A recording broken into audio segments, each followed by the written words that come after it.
ऐसे वो 6 मंत्र हैं जो हमारे सारे कार्य सिद्ध करते हैं। और ये 6 मंत्र यदि अपने सिद्ध हो जाए तो अपनी आत्मा सिद्ध हो जाए। और बड़े गजब के मंत्र हैं, और हैरानी इस बात की आपको होगी कि ये मंत्र कैसे हो सकते हैं।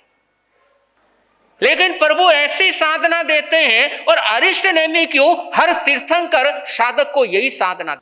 और पहला मंत्र अरिष्ट नेमि दे रहे हैं गौतम मुनि को कि घंटों कि तेरा चलना भी मंत्र हो जाएगा।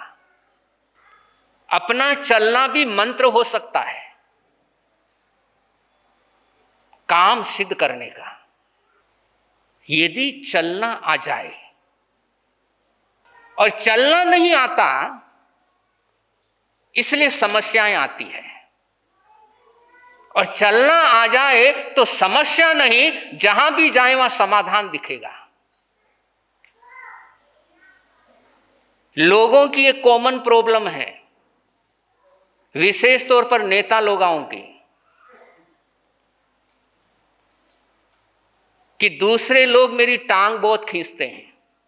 है प्रॉब्लम किसी की कि दूसरे लोग मेरी टांग बहुत खींचते हैं, कोई काम ही नहीं करने देते, कोई भी काम करता हूं तो टांग अड़ा देते हैं, आड़ी डाल देते हैं, रुकावट डाल देते हैं, टांग खींचते हैं। और वो इसलिए क्योंकि चलना नहीं आया। प्रभु चलने का मंत्र दे रहे हैं, नव दीक्षित को बता रहे हैं कैसे चलना, कि अपना चलना ऐसा हो कि दुश्मन भी अपना दोस्त बन जाए। चलना ऐसा हो चलते चलते हम मोक्ष तक पहुंच जाए। हमारा चलना हमें दुर्गति तक भी ले जाता है, और हमारा चलना हमें सिद्ध गति तक भी पहुंचाता है।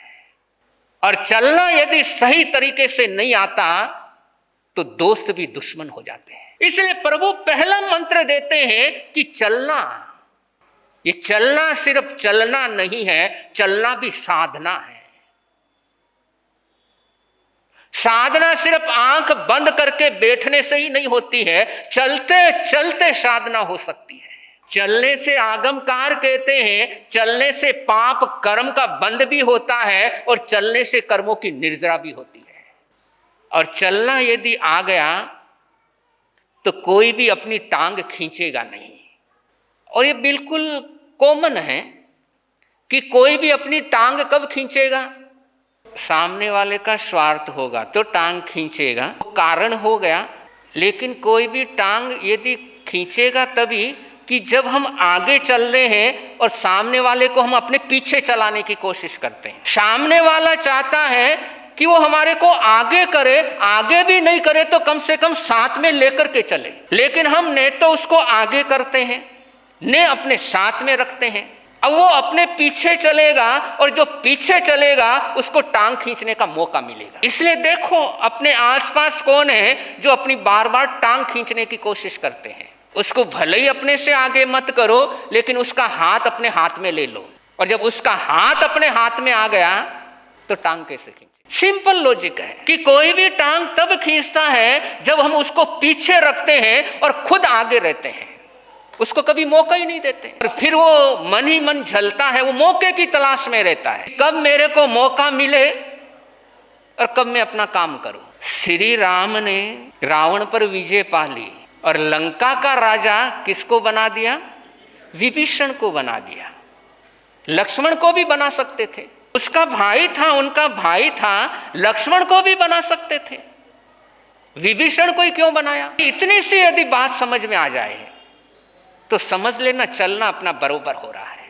क्योंकि श्री राम जानते हैं कि पहली बात तो यह है कि जितना विभीषण को लंका के बारे में जानकारी है उतनी लक्ष्मण को नहीं है। और दूसरी बात, मैं लक्ष्मण को राजा बना भी दिया तो ये विभीषण शांति से बैठेगा नहीं। और भले ही विभीषण को राजा बना दिया, लेकिन राजा तो राम ही रहे, चलती किसकी है। क्योंकि जिसको आप राजा बनाओगे वो आपका कहना मानेगा ही मानेगा। इसलिए राजा बनने में फायदा है या राजा बनाने में फायदा है। राजा बनने में तो हो सकता है 10 जने अपने दुश्मन भी हो सकते हैं, लेकिन राजा बनाने में तो फायदा ही फायदा है। सामने वाला भी सोचेगा आज इसको बनाया है कल मेरे को भी बना सकता है, उससे क्यों अपने को दुश्मनी मोल लेनी। तो ये चलने का तरीका कि सबका साथ सबका विकास, ये सब कार्यों को सफल बनाने का मंत्र है।